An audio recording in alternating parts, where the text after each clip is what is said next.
அது ஏன் தானே தெரியலைங்க, பெரியவங்கலேருந்து சின்ன குழந்தைங்க வரைக்கும் இந்த ரோட்டு கடை ஸ்டைல் ஃப்ரைட் ரைஸ்னா மட்டும் ஒரு அதீதமான ஈர்ப்பு இருக்குது. இப்போலாம் என்னதான் கலர் கலராக ஃப்ரைட் ரைஸ் நம்ம ரெஸ்டாரண்ட்டில் சாப்பிட்டாலும் ரோட்டு கடை ஸ்டைல் ஃப்ரைட் ரைஸ் தாங்க ஃபர்ஸ்ட். சின்ன குழந்தைங்கலேருந்து பெரிய ஆளுங்க வரைக்கும் பிடிக்காத ஆளே இருக்க மாட்டாங்க. எப்படி பண்ணுறதுன்னு பார்க்கலாமா? ஃபர்ஸ்ட் சிக்கனை வாஷ் பண்ணி அதை ஒரு பவுலில் எடுத்து வச்சுட்டு வரமிளகாய் தூள், குழம்பு மிளகாய் தூள், மஞ்சள் தூள், கடலை மாவு, அரிசி மாவு எல்லாம் சேர்த்து நல்லா பிசைஞ்சிட்டு இந்த ஸ்டேஜில் இஞ்சி பூண்டு பேஸ்ட்டை சேர்த்து நல்லா கலந்து கொடுத்துட்டு ஒரு ½ அன் ஹவர் வரைக்கும் ரூம் டெம்பரேச்சரில் வச்சு மேரினேட் பண்ணிக்கலாம். 1 ஹவருக்கு அப்புறம் சிக்கனை ஃப்ரை பண்ணி தனியாக எடுத்து வச்சுக்கலாம். ஃபர்ஸ்ட் ஒரு கடாயில் எண்ணெய் ஊற்றிக்கலாம். ஒரு குழிக்கரண்டி அளவு எண்ணெய் ஊற்றிட்டு 3 முட்டையை உடைச்சி ஊற்றி எக்கை டீப் ஃப்ரை பண்ணிடக்கூடாது. லைட்டாக ஃப்ரை பண்ணிவிட்டு கேரட், கேப்சிகம் ரெண்டையும் சேர்த்து நல்லா கலந்து கொடுத்து லைட்டாக குக் பண்ணிக்கலாம். கேரட் அண்ட் கேப்சிகம் ஒரு 50% குக் ஆனதுக்கப்புறம் நீள்வாக்கில் கட் பண்ண முட்டைக்கோஸ், வெங்காயம் ரெண்டும் சேர்த்து நல்லா கொடுத்துக்கலாம். முட்டைக்கோஸ் அண்ட் ஆனியன் ஓவர் குக் ஆகிடக்கூடாது. இந்த ஸ்டேஜில் வேக வச்சு ஆற வச்சிருக்க பாஸ்மதி ரைஸை சேர்த்து கலந்து கொடுத்துக்கலாம்.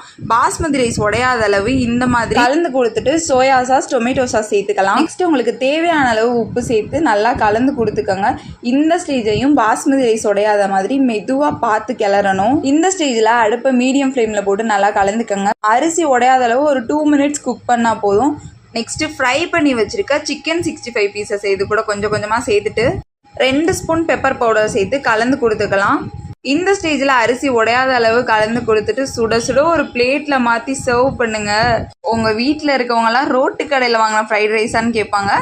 சுட சுட வீட்டில் செஞ்சுருக்க இந்த ரோட்டு கடை ஸ்டைல் ஃப்ரைட் ரைஸை போட்டுட்டு டொமேட்டோ சாஸை ஊற்றி சாப்பிட்டு பாருங்கள். அடடே ஹெவனுங்க. கண்டிப்பாக ட்ரை பண்ணி பாருங்கள் கியூட்டீஸ். அல்ட்டியாக இருக்கும். மறக்காமல் வீடியோ சேவ் பண்ணி வச்சுட்டு ட்ரை பண்ணிவிட்டு எப்படி இருந்ததுன்னு சொல்லுங்கள். மறக்காமல் நம்ம சேனலை ஃபாலோ பண்ணிக்கோங்க.